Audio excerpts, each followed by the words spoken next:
Sa ngalan ng Ama at ng Anak at ng Espiritu Santo, Amen. ang pagpapala at kapayapaan mula sa Diyos na Ama natin at sa Panginoong Hesukristo naway sumainyo. At sumayo rin. Mga kapatid, ang pagbabagong anyo ni Jesus ay minsan lamang naganap, subalit nagpapatuloy ito sa mga buhay na binabago ni Jesus. Sa tuktok ng bundok, nasilip ng 3 alagad ang natatagong kaluwalhatian ni Jesus, naganap namang mabubunyag sa kanyang muling pagkabuhay. Upang tayo ay maging marapat gumanap sa banal na pagdiriwang, aminin natin at pagsisihan ang ating mga kasalanan. Inaamin ko sa makapangyarihang Diyos at sa inyo mga kapatid na lubha akong nagkasala sa isip, sa salita at sa gawa at sa aking pagkukulang. Kaya isinasamo ko sa mahal na Birhen Maria, sa lahat ng mga anghel at mga banal, at sa inyo mga kapatid, na ako'y panalangin sa Panginoong ating Diyos. Kawaan tayo ng makapangyarihang Diyos, patawarin tayo sa ating mga kasalanan, at patnubayan tayo sa buhay na walang hanggan. Amen. Panginoon, kaawaan mo kami. Panginoon, kaawaan mo kami. Kristo, kaawaan mo kami. Kristo, kaawaan mo kami. Panginoon, kaawaan mo kami. Panginoon, kaawaan mo kami. Manalangin tayo. Ama naming makapangyarihan, iniutos mong pakinggan namin ang minamahal mong anak na iyong kinalulugdan. Kami naway makapakinabang sa iyong salita upang sa pagdadalisay nito sa aming kalooban, kami ay lumigaya sa pagkakita sa iyong liwanag sa pamamagitan ni Jesucristo kasama ng Espiritu Santo magpasawalang hanggan. Amen. Magsiupo muna ang lahat.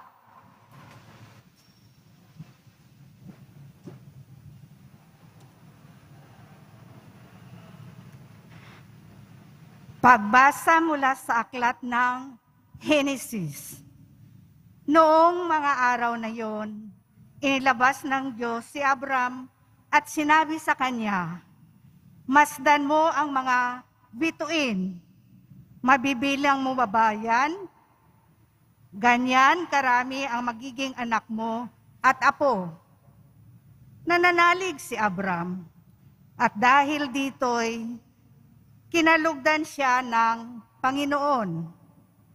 Sinabi pa ng Panginoon kay Abram, "Ako ang kumuha sa iyo sa Ur ng Kaldea upang ibigay sa iyo ang lupaing ito."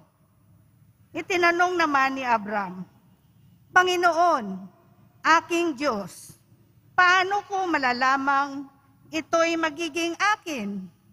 Sinabi sa kanya, "Dalhan mo ako ng isang baka, isang kambing, at isang tupa. Bawat isa'y 3 taon ang gulang. Magdala ka rin ng isang kalapati at isang bato-bato." Dinala nga ni Abram ang lahat ng iyon at biniyak ang bawat isa, maliban sa mga ibon. Inihanay niyang magkakatapat ang pinaghating hayop. Bumaba ang mga buwetre upang kanin ito, ngunit itinaboy sila ni Abram. Nang kumikiling na ang araw, nakatulog ng mahimbing si Abram at nagkaroon ng isang nakakatakot na pangitain. Pagkalubog ng araw at laganap na ang dilim, biglang may lumitaw na palayok na umuusok at maningas na sulo na dumaan sa pagitan ng pinatay na mga hayop. At ng araw na yaon, nakipagtipan ang Panginoon kay Abram. Wika niya, "Nangangako ako na ibibigay sa lahi mo ang lupaing ito, mula sa hanggahan ng Ehipto hanggang sa ilog Euphrates. Ang salita ng Diyos. Salamat sa Diyos. Panginooy aking tanglaw, siya'y aking kaligtasan. Panginooy aking tanglaw, siya'y aking kaligtasan. Tanglaw ko'y ang puon, aking kaligtasan. Kaya walang takot akong kanino man. Sa mga panganib, kanyang iingatan. Kaya naman ako'y walang agam-agam. Panginooy aking tanglaw, siya'y aking kaligtasan. O Diyos, ako'y dinggin sa aking pagtawag.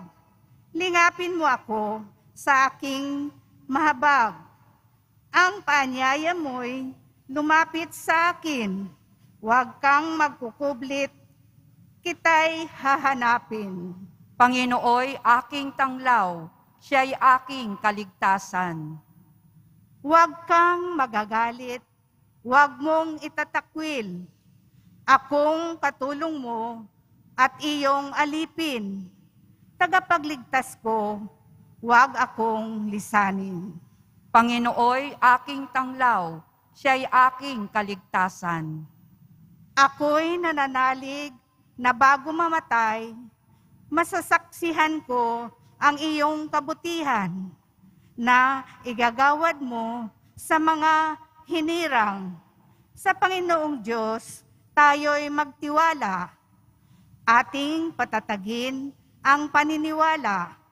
Tayo ay umasa sa kanyang kalinga. Panginooy aking tanglaw, siya'y aking kaligtasan.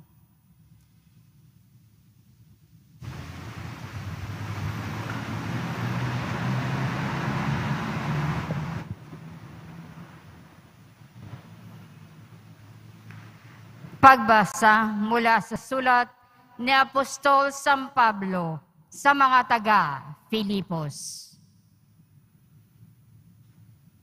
Mga kapatid, magkaisa kayong tumulad sa halimbawang ipinakita ko sa inyo. Kami ang gawin ninyong huwaran. Masdan ninyo ang lahat ng sumusunod sa mga halimbawang ito. Tulad ng malibit kong sabihin sa inyo, at ngayoy luhaang inuulit ko, marami ang namumuhay bilang mga kaaway ng krus ni Kristo. Kapahamakan ang kahihinatnan nila, sapagkat ang dinidiyos nila ay ang hilig ng kanilang katawan. Ikinararangal nila ang mga bagay na dapat sana nilang ikahiya, at ang pinag-uukulan lang nila ng pansin ay ang mga bagay na panlupa. Sa kabilang dako, ang langit ang tunay nating bayan. Mula rooy, hinihintay nating may pananabik ang Panginoong Hesukristo, ang ating tagapagligtas. Pagdating ng araw na yaon, babaguhin niya ang ating katawang lupa at gagawing maluwalhati tulad ng kanyang katawan sa pamamagitan ng kapangyarihang ginamit niya sa pagpapasuko sa lahat ng bagay. Kaya nga, minamahal kong mga kapatid, aking kagalakan at karangalan na lagi kong kinasasabi kang makita uli. Magpakatatag kayo sa inyong pamumuhay na nakaugnay sa Panginoon. Ang salita ng Diyos. Salamat sa Diyos. Magsitayo na po ang lahat.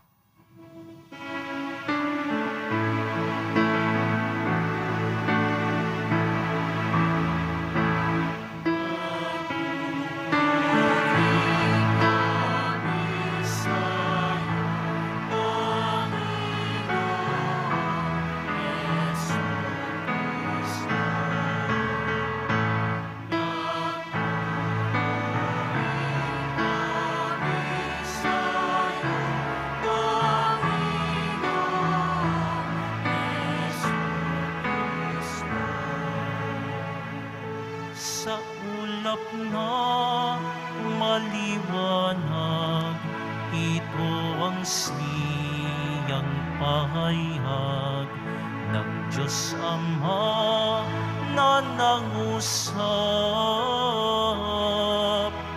Ito ang mahal kong anak, dugot kong dinggin ng lahat.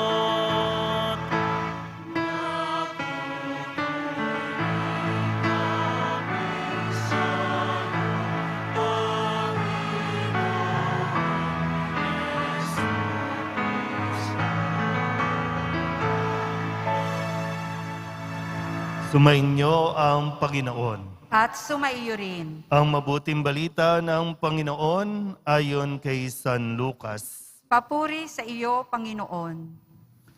Noong panahong iyon, umakyat si Jesus sa bundok upang manalangin. Isinama niya sina Pedro, Juan at Santiago. Samantalang sila'y nananalangin, nagbago ang anyo ng kanyang mukha. Nagningning ang kanyang kasuotan na naging puting-puti. Di kaginsa-ginsay, lumitaw ang dalawang lalaki, sina Moises at Elias, na napakitang may kaningningan at nakipag-usap sa kanya. Pinag-usapan nila ang nalalapit na pagpanaw ni Jesus na magaganap sa Jerusalem. Tulog na tulog si Pedro at ang kanyang mga kasama, ngunit sila'y biglang nagising at nakita nila si Jesus na nagniningning at ang dalawang lalaking nakatayo sa tabi niya. Nang papaalis na sa tabi ni Jesus ang mga lalaki, sinabi ni Pedro, "Guro, mabuti pa'y dumito na tayo. Gagawa po kami ng 3 kubol, isa sa inyo, isa kay Moises, at isa kay Elias." Ang totoo'y, hindi niya nalalaman ang kanyang sinasabi. Nagsasalita pa siya nang matakpan sila ng isang ulap at sila'y natakot. At may isang tinig mula sa alapaap na nagsabi, "Ito ang aking anak, ang aking hinirang. Siya ang inyong pakinggan." Nang tumigil ang tinig, nakita nilang nag-iisa na si Jesus at hindi muna sinabi ng mga alagad kanino man ang kanilang nakita. Ang mabuting balita ng Panginoon. Pinupuri ka namin, Panginoong Hesukristo. Magsiupo muna ang lahat. Isang magandang maga po sa inyong lahat. Tayo po ay nasa 2nd linggo ng Kwaresma o 40 araw na paghahanda para sa mga mahal na araw na atin pong ginugunita at ipinagdiriwang. 4 na araw na tayo po ay naglalakbay, 40 araw na tayo po ay inihahatid. Binabalikan natin yung mga tagpo kung saan nagnilay, kung saan nakita ng mga alagad si Jesus bago pa siya tuluyang nagdesisyon na ibigay ang kanyang sarili at sumunod sa kagustuhan ng Diyos. Kung babalikan natin, dahil sa pagsuway ng tao, kaya nagkasala ang tao sa Diyos. Dahil sa pagsuway, yung simpleng utos ng Diyos, huwag kayong kakain ng bunga mula sa punong yan, hindi dahil mamamatay, hindi sa kung anuman, kundi yung utos, huwag kayong kakain. Pero binali, nakinig sa sinasabi ng demonyo, kaya sumuway. Nakuha niyo po ba? Kaya, ang makakatapat ng pagsuway, makakapawi ng kasalanang dulot ng pagsuway, pagsunod, obedience. Kaya nga si Kristo, sinasabi, naging masunurin mula noon hanggang sa kamatayan sa krus, naging masunurin kung kaya tayo po ay naligtas. Kumbaga yung tampo, galit ng Diyos, nabura yun, nawala na yun, at paulit-ulit na nagpapatawad dahil sa pagsunod ni Kristo. Sabihin niyo nga po sa katabi ninyo, sumunod kang mabuti. Mo ayaw, di ba? Ano? Nasabihin lang, ayaw, di ba? Tatakot, COVID eh. Ayaw makipag-usap, ayaw. Pero kung titingnan mo, no?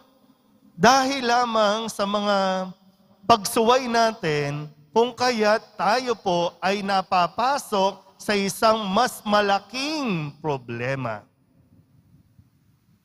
Kaya tingnan niyo po, sa 40 araw na ito, dinadala tayo ni Jesus sa kanyang mga pinuntahan para mas maging malinaw sa atin na bago ka magdesisyon, bago mo gawin ang isang bagay, magdasal ka muna. Huwag na huwag mong mamaliitin ang kapangyarihan ng panalangin.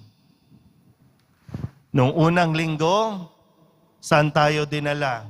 Yung karanasan ni Kristo, karanasan mo din ngayon at nararanasan mo rin ngayon.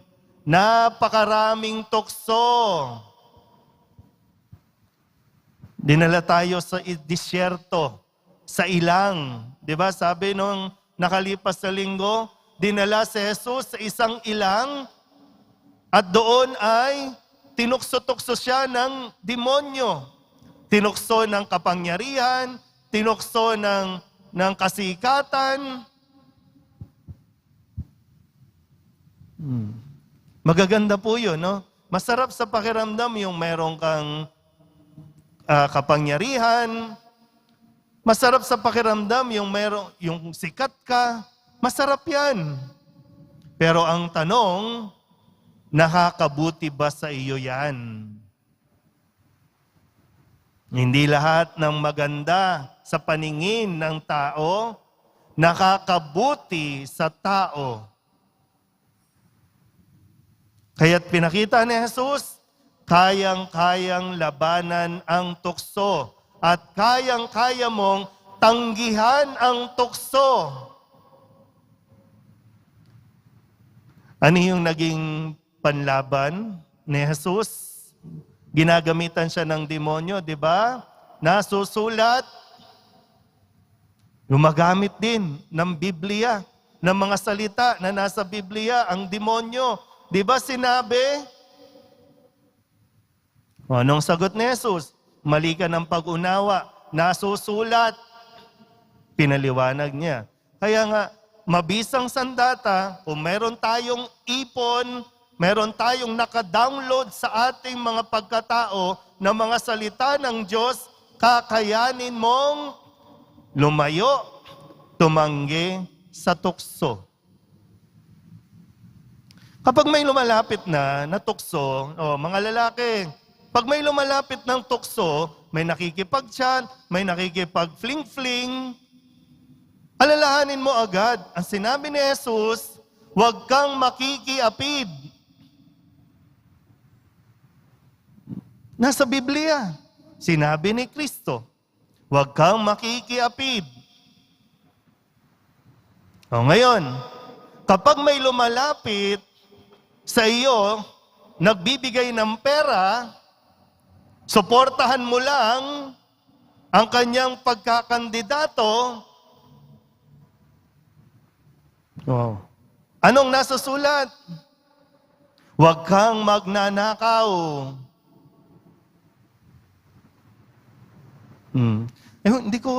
Minsan hindi ko maintindihan.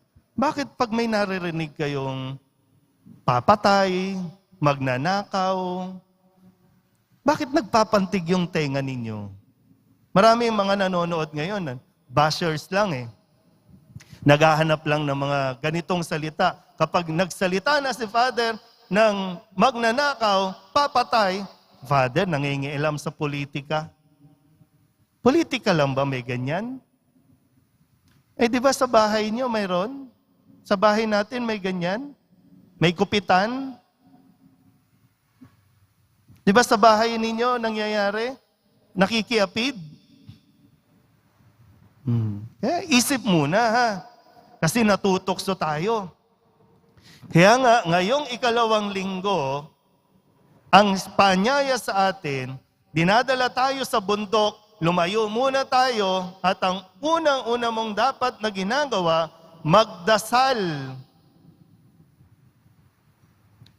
Sabi po, no, may desisyon kasing gagawin si Jesus. Worth it ba yung gagawin niyang pag-aalay ng buhay? Papatayin siya eh. Di ba? Pagdating sa Jerusalem, iiwanan siya ng mga kaibigan niya, ilalaglag siya eh. Ipagkakanulo nga siya dahil sa pera, ibibenta siya. Nang pinagkakatiwalaan niya, alagad niya yan. Tapos kahit sinong tao, mumurahin siya, huhusgahan siya. Alam na ni Jesus yung mangyayari.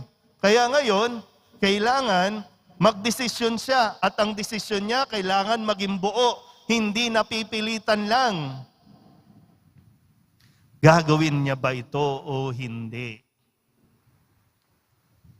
Pero dahil sa laki ng pagmamahal niya sa atin, sa iyo, at dahil sa kanyang pagkamasunurin sa Diyos, yun na nangyari. Pero alam nyo, ang isang napansin ko po, no? Nagbago ang anyo ni Jesus. Ano ba yung ginagawa niya? Nananahimik lang eh. Nagdarasal. Matagal na pagdarasal. So, ang pagdarasal pala, nakakapagpabago ng anyo. Hindi lang basta physically, kundi nababago ang ating mga pag-iisip, ang ating mga iniisip, ang ating mga nararamdaman. Kaya yun din pala yun. So kung sinasabi natin, sa tagal nating naglilingkod sa simbahan, sa tagal nating nagsisimba, kung wala pang nakikitang pagbabago sa ating pagkatao, baka po pwedeng tingnan natin yung aspeto na nasa simbahan ka nga, pero hindi ka nagdarasal.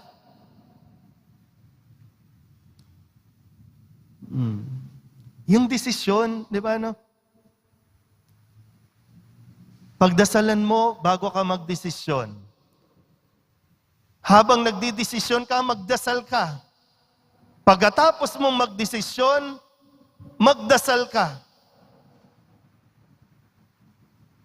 Kasi hindi ko alam kung pag nandito ka, nagdadasal ka ba talaga? Pag yung nagdadasal, yung nakikipag-usap ka sa Diyos. Eh.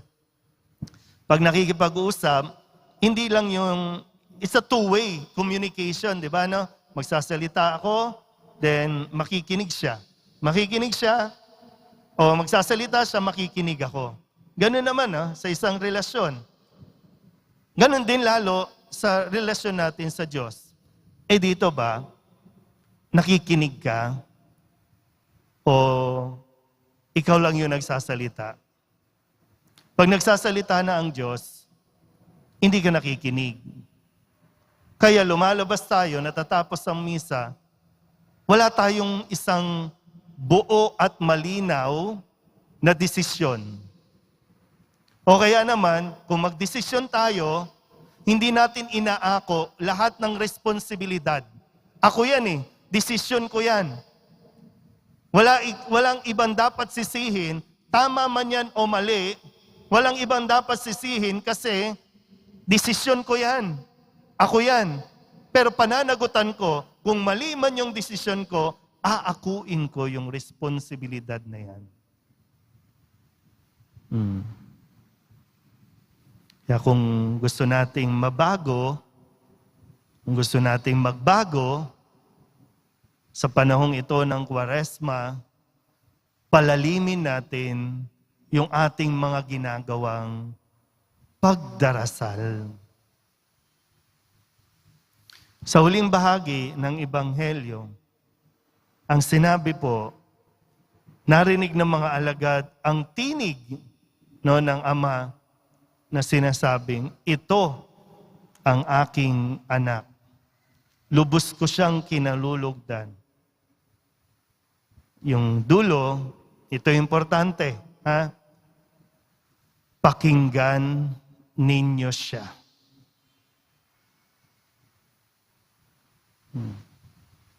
Pakinggan ninyo siya. Kasi yung sinasabi ni Jesus, para sa ikabubuti mo, para sa kaligtasan mo, para sa kapakanan mo. Kahit nasa akala nating, Lord, unfair naman. Lord, ang sakit naman para sa akin. Lord, ang hirap naman gawin yan. Pero alam niya, para sa ikabubuti mo yan. Ano ba sinasabi ni Jesus? Di ba, babalikan natin. Ano ba sinasabi? Alam ba yung ilang sa mga narinig natin na sinabi ni Jesus? Bukod doon sa mga nabanggit ko na huwag kang makikiapid. No? Ang tumingin pa lang nga ng may pagnanasa. Di ba, no? Sabi, ang tumingin pa lang ng may pagnanasa, nakikiapid na yan. Kapag iniwalayan mo ang iyong asawa, pumatol ka sa iba, pumatol siya sa iba, nakikiapid yan, kasalanan yan. Ang sinabi, huwag kang papatay. Pero yung hamakin mo pa lang, murahin mo pa lang ang isang tao, nagkakasala na. Ano ang sabi ni Jesus? Ibigin mo ang iyong kaaway. Uy. Diba? Ibigin mo ang iyong kaaway. Ipanalangin ang umuusig. Ang hirap, di ba, no? Ang hirap. Pero bakit sinabi ni Jesus? At ang sabi, pakinggan nyo ang sinasabi ng aking anak. Di ba? Kapag pinatulan mo, yung nangaaway sa'yo, umuusig sa'yo, nagkakaroon ka ba ng peace of mind? Sige nga, isip ka ng isip sa taong yon na umaway sa'yo, nagpabagsak sa'yo, iniisip mo siya, kahit natutulog ka na, iniisip mo siya, nakakabuti ba sa'yo? Hindi naman sinasabi maging BFF kayo, maging close kayo. Ang sinasabi lang naman ni Jesus, ipagdasal mo siya na maging matino, hindi siya mapahamak. Wala eh. Pagdating sa mga bagay na yan, nag-shutdown tayo, ayaw na natin. Sinasara na natin ang ating tenga at Lord, ikaw na lang makinig sa akin. Ito ang kailangan ko. Pera, kayamanan, kasikatan. Ito, kayo po yung mga kukumpilan ngayon, na. Sana po talagang matanggap po ninyo. Hindi lang dahil requirement, no, ang kumpil, either sa kasal o sa kung saan man. Sana po maging malinaw sa inyo ang tatanggapin ninyo. Si Kristo po magbibigay ng biyaya, tanggapin ninyo. Huwag lang dahil napipilitan o dahil sa requirement ang kumpil.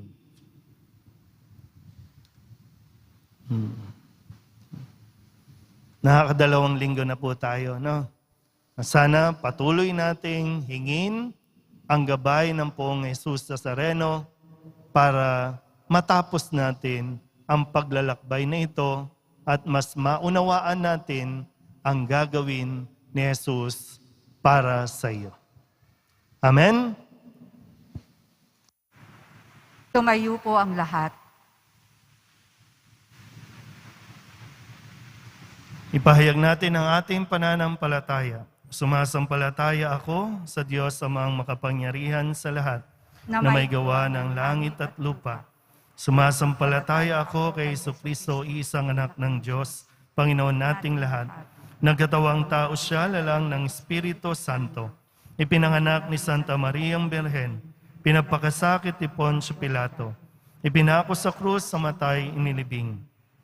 Nanaog sa kinaroroonan ng mga yumao. Nang may 3 araw, nabuhay na mag-uli. Umakyat sa langit, naluklok sa kanan ng Diyos Amang makapangyarihan sa lahat. Doon magmumulang paririto at hukom sa nangabubuhay at nangamatay na tao. Sumasampalataya naman ako sa Diyos Espiritu Santo, sa banal na simbahang Katolika, sa kasamahan ng mga banal, sa kapatawaran ng mga kasalanan, sa pagkabuhay na muli ng nangamatay na tao, at sa buhay na walang hanggan. Ipinakita mo, Ama, ang kaluwalhatian ng iyong anak na si Jesus sa pagbabagong anyo nito. Panibaguhin mo rin ang aming buhay sa lahat ng aspeto nito. Kami dumadalangin, Panginoon, liwanagan at gabayan mo kami. Panginoon, liwanagan at gabayan mo kami. Para kay Francisco na aming Santo Papa, kay Jose na aming Obispo, mga pari, diakono, reliyoso at reliyosa, gampananawa nila ng may sigasig ang misyon ng awa ni Kristo sa pamamagitan ng kanilang tapat na pamumuhay. Manalangin tayo. Panginoon, liwanagan at gabayan mo kami. Para sa mga pinuno ng pamahalaan, dinawa nila ang panawagan ng salita ng Diyos na patuloy pangalagaan ang kabanalan ng buhay at ipalaganap ang pag-ibig, kapayapaan at katarungan para sa lahat. Manalangin tayo. Panginoon, liwanagan at gabayan mo kami. Para sa paghilom ng mundo sa pandemyang dulot ng COVID-19, bigyan mo nawa ng kagalingan ang lahat ng may sakit, kalakasan para sa lahat na naghihikahos, mga frontliners, at kaming lahat na patuloy na nananalig sa iyong awa. Manalangin tayo. Panginoon, liwanagan at gabayan mo kami. Para sa mga taong nais nang tumalikod sa kanilang makasalanang pamumuhay, matanggap nawa nila ang grasya na iyong awat habag sa pamamagitan ng pagtanggap ng sakramento ng kumpisal. Manalangin tayo. Panginoon, liwanagan at gabayan mo kami. Para sa mga katekumen, panindigan nawa nila ang kanilang layuning itakwil ang kasalanan upang matanggap nilang ganap ang buhay at kaligtasang dulot ni Kristo Jesus. Manalangin tayo. Panginoon, liwanagan at gabayan mo kami. Para sa mga yumao, sa pamamagitan ng kanilang pananampalataya sa iyo, Panginoon, makasapit nawa sila sa buhay na ipinangako mo sa kanila nung sila'y binyagan. Manalangin tayo. Panginoon, liwanagan at gabayan mo kami. Idulog din natin sa Panginoon ang ating mga personal na kahilingan at mga panalangin para sa ating mga pamilya. Ganon din ang lahat ng mga misang pasasalamat, espesyal na intensyon at mga kaluluwa na inihiling na ipagdasal sa misang ito.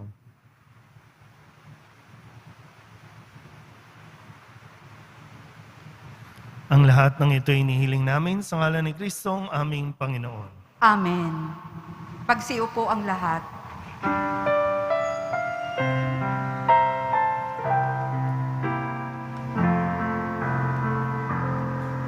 Sa'yo, Ama,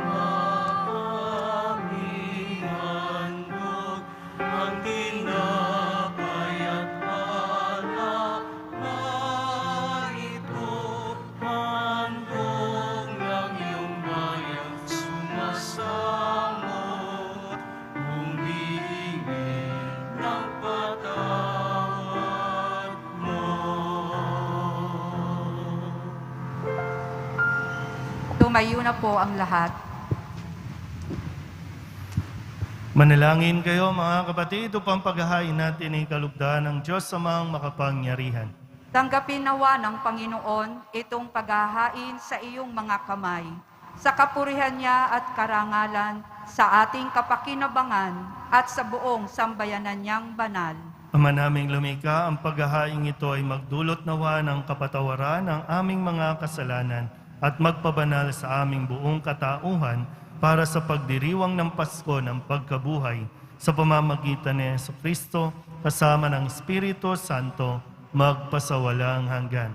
Amen. Sumainyo ang Panginoon. At sumaiyo rin. Itaas sa Diyos ang inyong puso at diwa. Itinaas na namin sa Panginoon. Pasalamatan natin ang Panginoong ating Diyos. Marapat na siya ay pasalamatan. Ama naming makapangyarihan, tunay nga marapat na ikaw ay aming pasalamatan sa pamamagitan ni Jesucristo na aming Panginoon.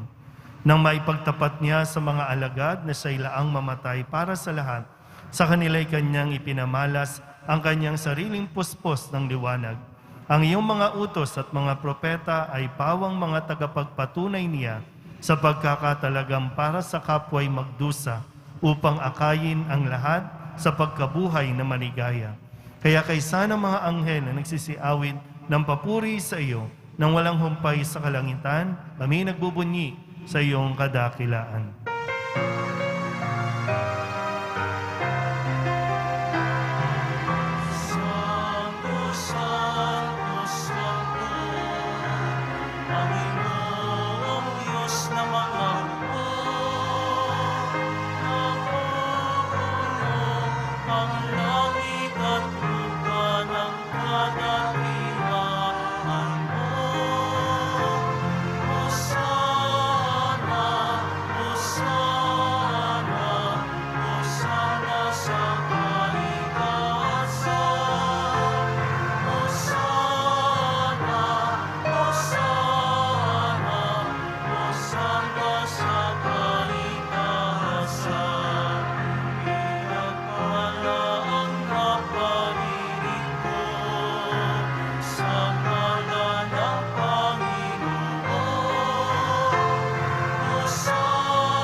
Ama naming banal, ikaw ang bukal ng tanang kabanalan. Kaya't sa pamamagitan ng iyong Espiritu, gawin mong banal ang kaloob na ito upang para sa aming maging katawan at dugo ng aming Panginoong Hesukristo.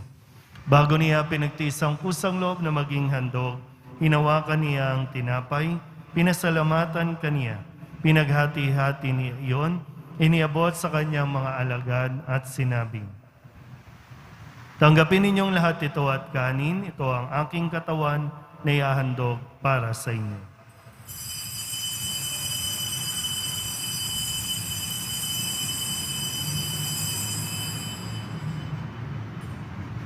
Gayun din naman, nang matapos ang hapunan, hinawakan niya ang kalis, muli kaniyang pinasalamatan.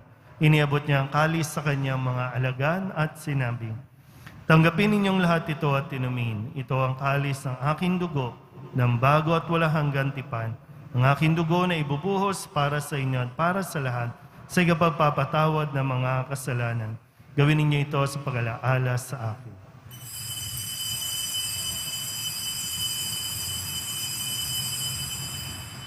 Tumayo po ang lahat. Ipagbunyi natin ang misteryo ng pananampalataya. Si Kristo'y namatay, si Kristo'y nabuhay, si Kristo'y babalik sa wakas ng panahon. Ama, ginagawa namin ngayon ang pag-alaala sa pagkamatay at muling pagkabuhay ng iyong anak, kaya tiniaalay namin sa iyo ang tinapay na nagbibigay buhay at ang kalis na nagkakaloob ng kaligtasan. Kami napapasalamat dahil kami iyong minarapat na tumayo sa harap mo para maglingkod sa iyo. Isinasamo namin kami magsasalo-salo sa katawan at dugo ni Kristo ay mabuklod sa pagkakaisa sa pamamagitan ng Espiritu Santo. Ama, linghapin mo ang iyong simbahang laganap sa buong daigdig. Puspusin mo kami sa pag-ibig kay San Francisco na aming Papa at ni Jose na aming Obispo at ng Tanang Kaparian.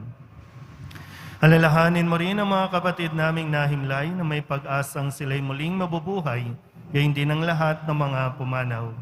Kawaan mo sila at patuloyin sa iyong kaliwanagan. Kawaan mo at pagindapating kaming lahat na makasalo sa iyong buhay na walang wakas. Kaysa ng mahal na Birheng Maria na ina ng Diyos, ng kabiyak ng puso niyang si San Jose. Kaysa ng mga apostol at ng lahat ng mga banal na namuhay dito sa daigdig ng kalugod-lugod sa iyo, may pagdiwang nawa namin ang papupuri sa kararangal mo sa pamamagitan ng iyong anak na aming Panginoong Hesukristo. Sa pamamagitan ni Kristo, kasama niya at sa Kanya, ang lahat ng parangal at papuri ay sa iyo, Diyos Ama, makapangyarihan, kasama ng Espiritu Santo, magpasawalang hanggan.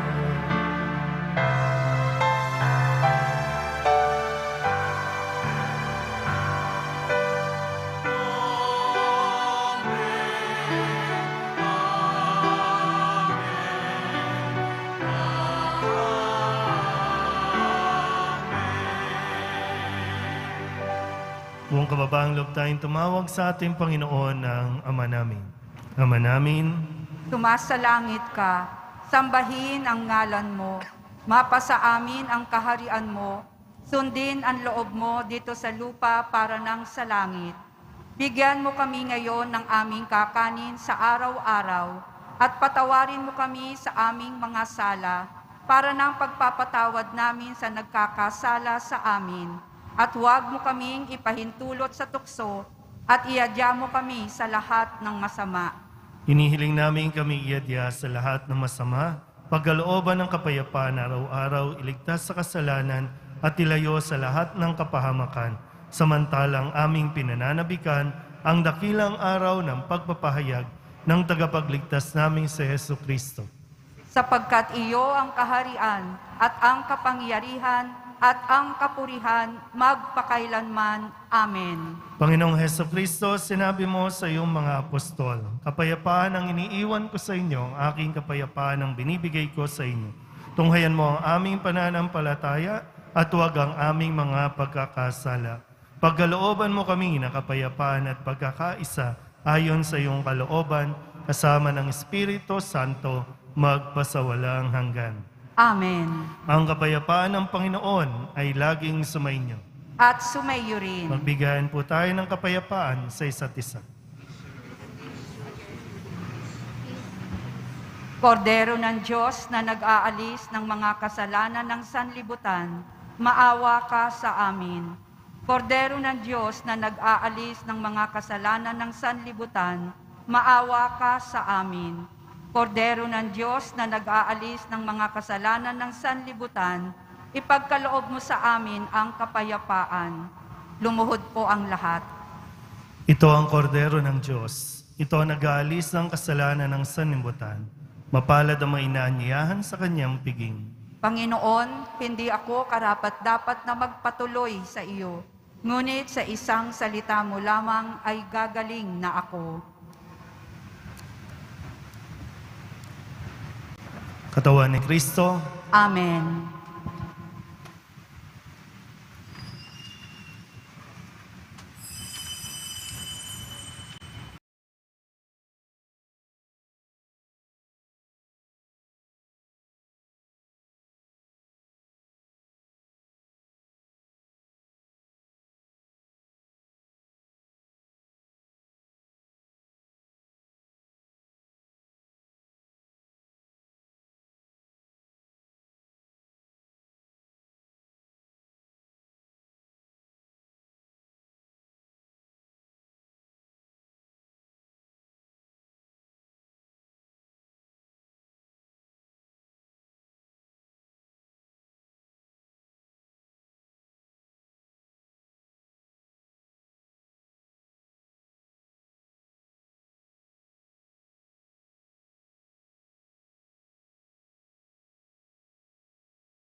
tayo.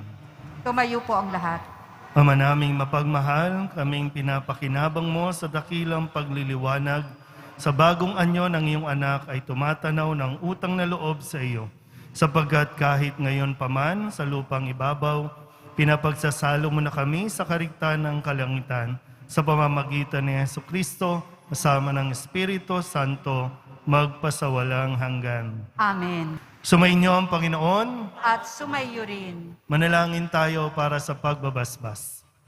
Mahal na pong Jesus Nazareno, inihayag mo sa pamamagitan ng krus ang walang maliw na pag-ibig ng Diyos sa sangkatauhan. Pakinggan mo ang kahilingan ng iyong angkan na nagsusumamo sa iyo. Makamtanawa nila ang iyong katugunan at tanggapin ang kasagutan na may utang na loob na tinatanaw. Basbasan din po ninyo ang mga daladala nilang mga imahin at dasalan at lahat ng mga may karamdaman. Sa pamamagitan ng bendisyon na ito, naway maalala nila ang mga pangako nila noon sa binyag na ikaw ang kanilang ibigin at paglilingkuran bilang Panginoon magpasawalang hanggan. Amen. At pagpalain kayo ng makapangyarihang Diyos, Ama at Anak, at Espiritu Santo. Amen. Umayo kayong taglayang kapayapaan ng poong Jesus Nazareno. Salamat sa Diyos. Magandang umaga po.